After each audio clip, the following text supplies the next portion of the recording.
¿Cómo podemos favorecer la participación comunitaria inclusiva con diferentes agentes y colectivos de Guipúzcoa y facilitar la generación de vínculos y de relaciones?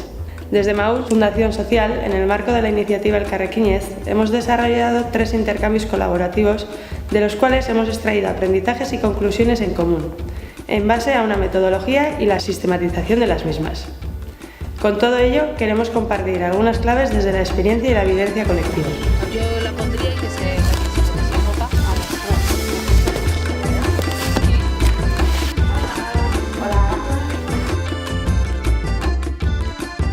Y ahora volvemos a repetir hasta que alcancemos el punto. ¿Habéis aprendido a hacer un triángulo equilátero?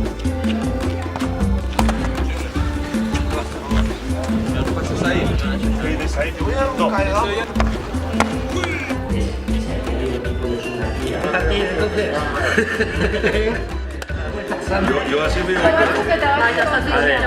la idea es hacer... El tema a trabajar tiene que tener significado y tiene que ser significativo para las personas participantes. Los objetivos se deben definir de forma participada, a través de la escucha y la ideación colectiva en positivo, tanto hacia el grupo como hacia la comunidad local. Hay que ser flexibles si queremos que la gente participe. Hay que respetar tiempos, ritmos y espacios. Dar valor al aporte de cada persona y su contribución a los resultados colectivos es importante, y asegurarnos que cada participante se sienta a gusto y reconocido en sus roles y aportes.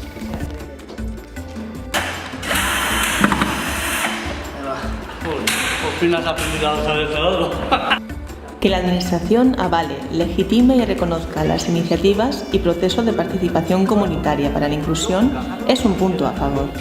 Debemos promover una dinamización que respete y favorezca la calidad de vida de todas las personas participantes.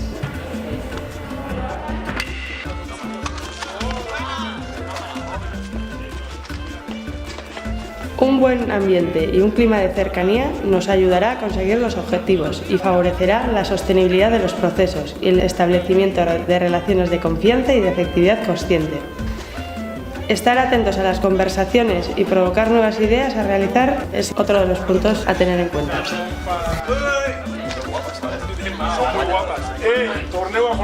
El qué, quién, cómo, por qué y para qué. Preguntas que debemos contestar entre todas las personas participantes. Las respuestas pueden tardar en llegar, y está bien. Hay que recordar que la iniciativa es corresponsabilidad de todos y todas, tanto en el proceso como en los resultados.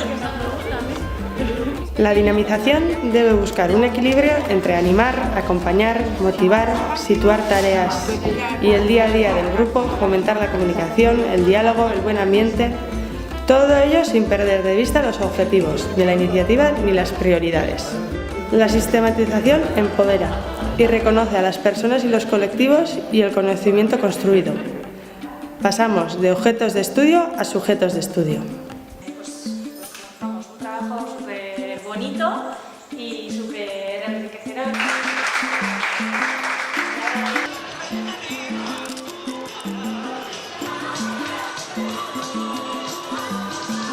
¿Qué mejor forma de dar continuidad a las iniciativas que a través de la búsqueda de alianzas y asociaciones en el entorno y en la comunidad?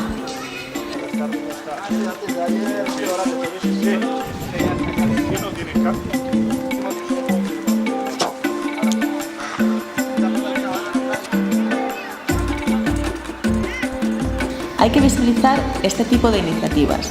La planificación y organización deben ser realizadas por las personas participantes, siendo un elemento motivador de reconocimiento y fortalecedor de las capacidades comunicativas.